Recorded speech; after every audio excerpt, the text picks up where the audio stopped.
O formato em que um quadrinho é publicado, com toda certeza influencia muito na forma em que ele vai ser distribuído e também a forma em que as histórias serão organizadas dentro dele. Lá nos Estados Unidos, o formato padrão para publicação de quadrinhos sempre foi o que a gente chama aqui no Brasil de formato americano, que é basicamente esse formato, que é 17 centímetros de largura por 26 centímetros de altura. Mas lá no final dos anos 70, quando a editora Abril começou a publicar quadrinhos aqui no Brasil, pelo costume que o brasileiro já tinha com os gibis da Turma da Mônica, da Disney e outros gibis que já eram publicados nesse formato menor, e também para cortar alguns custos, a editora Abril começou a publicar nesse formato, que ficou muito conhecido como formatinho. Esse formato tem algumas variações, mas geralmente consiste entre 11 e 13 centímetros de largura e de 18 a 21 centímetros de altura. Variou um pouco durante a publicação da Abril,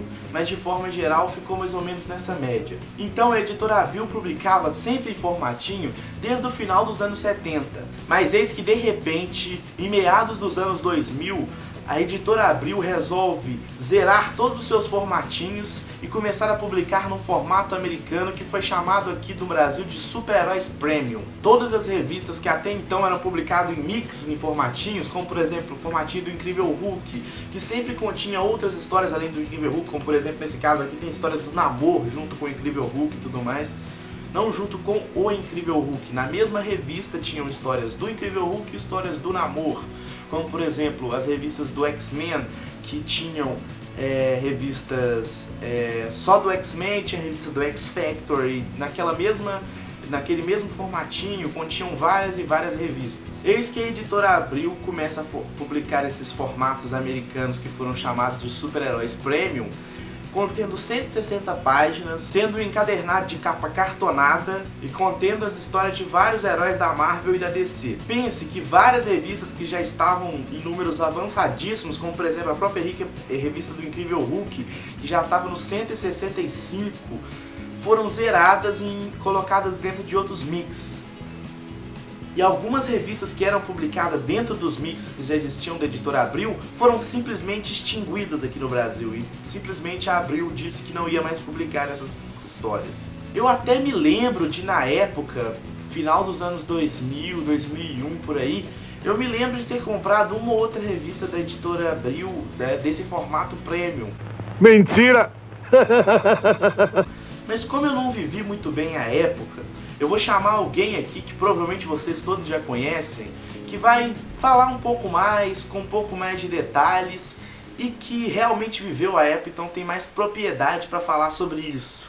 Chega aí, Fernando! Pois é, Matheus. Eu vivi essa época aí, essa transição entre o formatinho e o formato premium, que aconteceu ali nos idos dos anos 2000.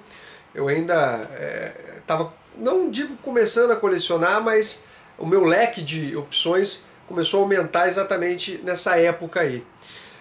O que aconteceu? A gente tinha publicações pela editora Abril Jovem dos formatinhos. Alguns títulos consagrados acabaram sendo cancelados, títulos de grande longevidade, como Incrível Hulk, Super Aventuras Marvel, Capitão América.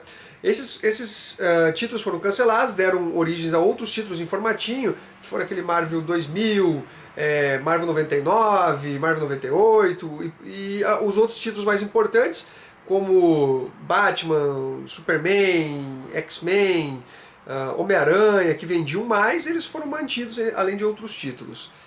Os leitores foram pegos simplesmente de surpresa quando a editora Abril resolveu cancelar todos esses títulos em formatinhos e lançar essa linha Premium. Essa linha que era um formato, formato almanaque, né, um encadernado, capa cartonada, papel couché. O problema grande aí é que era o seguinte, eu lembro que teve uma discussão muito grande no sentido que o formatinho era publicado, sei lá, 500, 600 páginas de quadrinho. E com o formato premium foi reduzido para 320 páginas. considerando dois encadernados, por exemplo, no caso da DC Comics. A DC Comics ficou com Superman e Batman, e já a Marvel ficou com Grandes Heróis Marvel, Homem-Aranha e X-Men. Esses 3 títulos abarcando todo o universo Marvel, né, pelo menos o que a Abril considerava importante na época, e Batman e Superman pela DC Comics da mesma forma, o que a Abril considerava de realmente importante dentro desses universos aí. O que a gente pode perceber com isso que o Fernando falou é que, de certa forma, tinham pessoas que não compravam todas as revistas. Por exemplo, o cara que comprava a revista só do X-Men, agora ele é obrigado a comprar Wolverine, X-Factor e tudo junto ali, sabe? Então, a pessoa que comprava um título por mês e pagava R$3 numa revista, teve que ser agora obrigada a pagar R$9,90 para continuar acompanhando aqueles títulos que ela acompanhava, entendeu? Então isso limitava muito os leitores e era muito complicado para as pessoas ter que pagar um preço tão elevado para a época. Você pensar nos anos 2000, tanto que era o salário mínimo e tudo mais, a pessoa ter que pagar R$9,90 numa revista em quadrinhos era uma coisa absurda, mesmo que ela fosse num formato que para a época a gente pode até chamar de formato de luxo, né? Já que tudo era publicado em formatinho, com papel jornal e tudo mais. Uma revista com papel couché, capa cartonada, lombada quadrada, encadernada e tudo mais, com várias histórias, pode até ser considerado formato de luxo. Mas era muito complicado, essa transição foi muito complicada, acho que muito por isso também, as pessoas não estavam acostumadas com aquilo, e quem comprava uma revista só foi obrigado a comprar mais um tanto. Por exemplo, quem só acompanhava o Incrível Hulk foi obrigado agora a acompanhar Demolidor, Vingadores e tudo mais dentro da Grandes Heróis Marvel.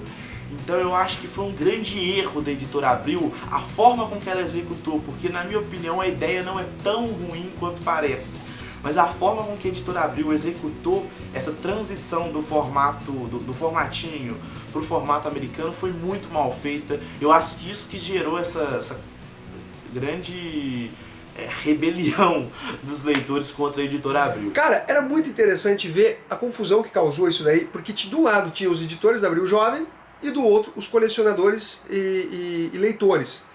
Existe um site, um fórum na verdade, da Editora Abril. Ela mantinha um fórum, assim como a Panini tempos atrás manteve. Então a Abril mantinha esse fórum e os leitores e colecionadores postavam com certa frequência e tudo mais. E nessa guerra, porque ela era comandada, entre aspas, pelo Sérgio Figueiredo, conhecido como Figa na época, o que era editor da Abril, acho que ainda editor da Abril Jovem, e do outro lado os colecionadores, representado por um cara que eu não sei o nome real dele, mas eu lembro muito bem que era o Vírus Dan. Ele praticamente soltou uma carta aberta de crítica à Editora Abril, expondo todos os erros, todos os abusos que a Editora Abril estava cometendo com esse lançamento do formato premium. Porque o que aconteceu? De revistas que custavam R$3,50 foi para R$9,90 na época. E isso era um custo muito alto, muito alto. Inclusive em entrevistas, eu lembro que o Figueiredo ele falava, olha, o nosso público sempre foi a classe A, B e C. Sempre foi. Com o formato premium, ele mesmo assume que ficou só para a classe A e B, que a classe C simplesmente se ferrou. Você entendeu? Aí o que aconteceu? Esse Vírus Dan começou a fazer uma campanha contra a Editora Abril, e obviamente como o Figa era o editor responsável, isso causou um atrito muito grande. Cara, o editor com esse colecionador bateram boca feio no fórum, cara. Era coisa assim que você ficava... E o cara com argumentos excelentes e o Figa sempre falando porcaria. Falava assim, editores editam e leitores leem, sabe? Tipo, vocês que se explodam. Tá que pariu, hein, Figa? Que frase de merda. Foi mal aí, Fernando. Pode continuar. Tava literalmente nesse sentido. Aí o que aconteceu? Com toda essa repercussão, a Abril acabou fechando os canais de comunicação com os leitores. Até que a galera migrou desse fórum que foi fechado, migrou para o Multiverso Bate-Boca, que é um fórum que existe até hoje, de quadrinhos. A galera migrou para poder continuar discutindo quadrinhos e tudo mais. Essa iniciativa da Abril de extinguir os formatinhos se deve por vários motivos. Um foi, obviamente, pela retração de mercado. o mercado ficou retraído, as vendas baixaram, os caras tinham que dar o pulo do gato. E o pulo do gato foi simplesmente focar as vendas na classe A e na classe B com um produto mais caro, mais elaborado, que era considerado um produto de luxo, né, um formato premium, que inclusive nos Estados Unidos não tinham publicações com esse papel couché, pelo menos para publicações mensais. E os leitores, que obviamente eram menos abastados e que representa a maioria, diga-se de passagem, dos leitores, ficaram a ver navios. Outro problema do formato premium foi o seguinte: além de ser mais caro, ter menos histórias do que já vinha sendo publicado anteriormente, foi criado até que enfim a distribuição setorizada, que é um mal hoje. Eu já falei sobre distribuição num vídeo meu, mas que trouxe esse mal que é a distribuição setorizada. O que quer dizer a distribuição setorizada? Como há uma tiragem um pouco menor do que costumeiramente na época vinha se fazendo com... Um pouquinho não, acho que consideravelmente menor do que vinha sendo a tiragem dos formatinhos, eles simplesmente tinham que tentar garantir esse produto. E que forma? Então eles lançavam, por exemplo, em São Paulo e Rio de Janeiro, que, como eu já falei, são os pontos mais fortes do mercado. O que vendeu, vendeu. O que não vendeu, eles recolhiam. E aí sim, 3 meses depois, eles distribuíam para o resto do Brasil. Seriam basicamente as sobras. E isso também foi uma coisa inédita e deixou os leitores simplesmente revoltados. Uma coisa bem interessante dessa aí, Matheus, é que na época a editora Abril comandava, como hoje acontece, a Marvel e a DC, no caso da Panini hoje e a Abril naquela época. Com o formato premium, a Abril simplesmente, literalmente, abriu mão de vários personagens. Então, algumas editoras menores, na época a Pandora Books, ela começou a lançar materiais da Marvel, como o Deadpool, eu acho que Garota Aranha, entre outros personagens, e até minisséries, e, por exemplo, Justiceiro Massacra Marvel, que é da Pandora. Então várias publicações, como houve uma abertura da Abril, ela não tinha mais uma exclusividade do lançamento dos materiais Marvel, editoras menores começaram a pegar esses materiais rejeitados da editora Abril e começaram a publicar. Isso daí acabou que o seguinte, o mercado, acho que retraiu cada vez mais, o mercado foi se fechando cada vez mais, porque a partir do momento que você elitiza um material, obviamente só poucas pessoas vão conseguir comprá-lo. Né? O mercado não ia poder conseguir se renovar tão facilmente. Essa crise também já vinha dos Estados Unidos, mas ela desembarcou no Brasil também, porque o que acontece? Os leitores estavam ficando mais velhos, não estava havendo uma renovação dos leitores. Então o cara que começou a colecionar lá com 10 anos, hoje na época eu digo, tinha 20, 25 anos, até 30 anos, e os leitores de 10 anos já não estavam comprando mais quadrinhos. Então isso foi um grande problema. Mas a Abril, ela fez essa aposta, né, no formato premium, só que eu acho que ela percebeu que não estava dando muito certo. Era um formato caro, de pouco acesso, então, paralelamente, ela começou a lançar a revista chamada Marvel Século XXI, que hoje corresponde à Marvel Ultimate, que foram as primeiras histórias do Homem-Aranha. Então, o que a editora Abril fez? Ela tinha essa publicação de R$ 9,90, um almanacão, né? Bacana, tal, de luxo. E do outro lado, ela começou a lançar uma revista em formatão, basicamente aquele formato do Juiz Dredd ali, mais ou menos, maior que o formato americano, publicando as histórias do universo Ultimate ali do Homem-Aranha. Então ela chamava de Marvel Século XXI. Então, pra quê? Porque essa revista custava mais barato, R$ 4,50, salvo engano. Então ficou essa relação do formato premium com esse formato maior, em paralelo, para tentar atrair novos leitores, uma nova aposta, que isso aí eu acho que é Homem-Aranha Ultimate e X-Men Ultimate. Então ficou esse paralelo entre os dois, um abarcando mais ou menos a classe A e B, e esse outro material tentando voltar com a classe C, né, para novos leitores voltarem a colecionar. Aí o que aconteceu, galera? A Panini surgiu, comprou os direitos, porque a Abril já não estava demonstrando mais interesse, ela simplesmente destratava os colecionadores, literalmente destratava, cara. Havia ofensas pessoais entre editores e leitores. A editora Abril veio, pegou primeiro a Marvel Comics. A DC Comics somente foi depois para a Panini. Então, o que aconteceu? A Panini pegou a Marvel, né, e começou apostou nesse formato de Marvel século XXI, mas deu outro nome, eu não vou lembrar, acho que era Marvel Millennium Homem-Aranha. Manteve esse formato, foi publicando e tal, de repente começou já a lançar, não no formato americano, um formato sempre maior, esse formato maior que o formato americano, e foi apostando. A editora Abril ficou com a DC Comics e a Panini com a Marvel. E o que aconteceu? A Abril viu que fez só cagada atrás de cagada, cancelou as revistas DC Comics de formato premium, ela seguiu um pouco mais que as edições da Marvel, cancelou e lançou formatinhos. Eram 3 formatinhos, se não me engano, não, 4 formatinhos, Superman, Liga da Justiça, Defensores e Batman.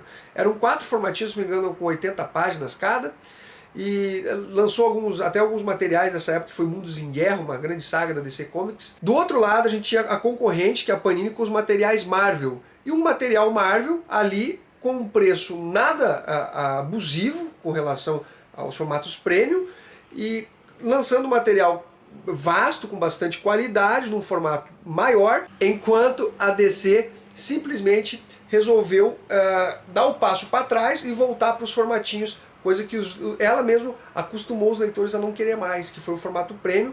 Então a Panini foi esperta e manteve vamos assim, uma qualidade intermediária entre o formatinho e o formato premium, que foi o formato americano e que hoje se consagrou e tudo mais. Então, galera, essa é a história do formato premium aí, que causou mas um grande rebuliço dentro do mercado brasileiro de quadrinhos. A galera ficava com medo que os heróis Marvel e DC não fossem mais publicados no Brasil. Um abraço aí, Matheus. Fica à vontade para editar o vídeo, cara. Um abraço, até mais. Muito obrigado pela incrível participação, Fernando, derramando sobre nós todo o seu conhecimento. A questão é que, como eu já disse, a editora Abril não soube utilizar a ideia de trazer o formato americano para o Brasil. Realmente já passava da hora dos formatinhos deixarem de ser publicados. Tanto é que, como o Fernando disse, quando a Panini veio para o Brasil e começou a publicar os formatos americanos, todas as revistas da Marvel, que foi a primeira que ela obteve os direitos em formato americano, a recepção foi boa. A Panini começou a vender muito material Marvel, porque ela lançava a um preço justo e dava mais liberdade para os leitores de comprarem só aquilo que eles realmente queriam acompanhar, porque ela não obrigava os leitores a ter que pagar um preço abusivo para sua época para comprar um material que ela nem sequer queria ler.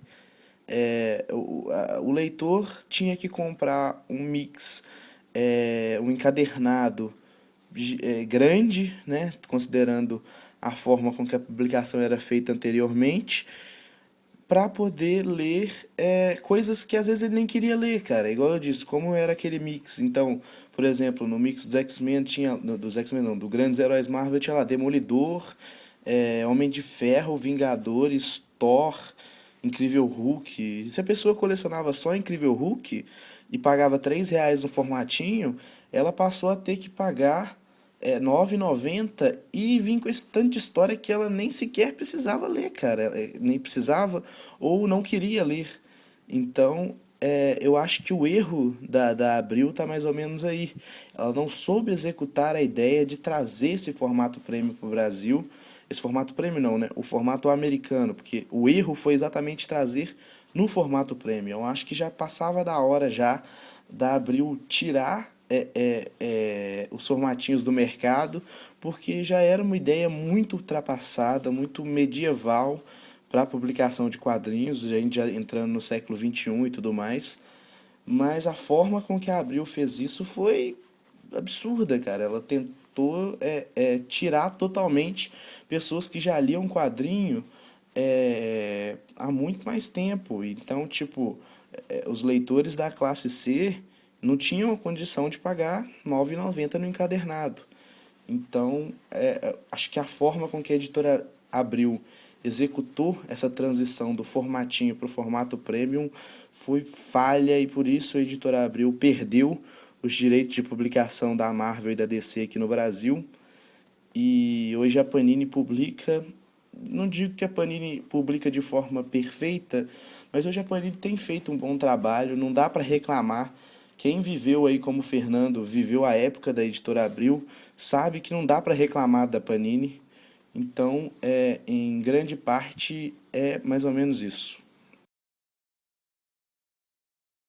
Então, pessoal, eu peço que se você gostou desse vídeo, deixa aí embaixo seu like, adicione esse vídeo aos favoritos. E eu queria pedir também para que vocês compartilhassem esse vídeo lá no Facebook. Vai ter um botão aí embaixo escrito compartilhar.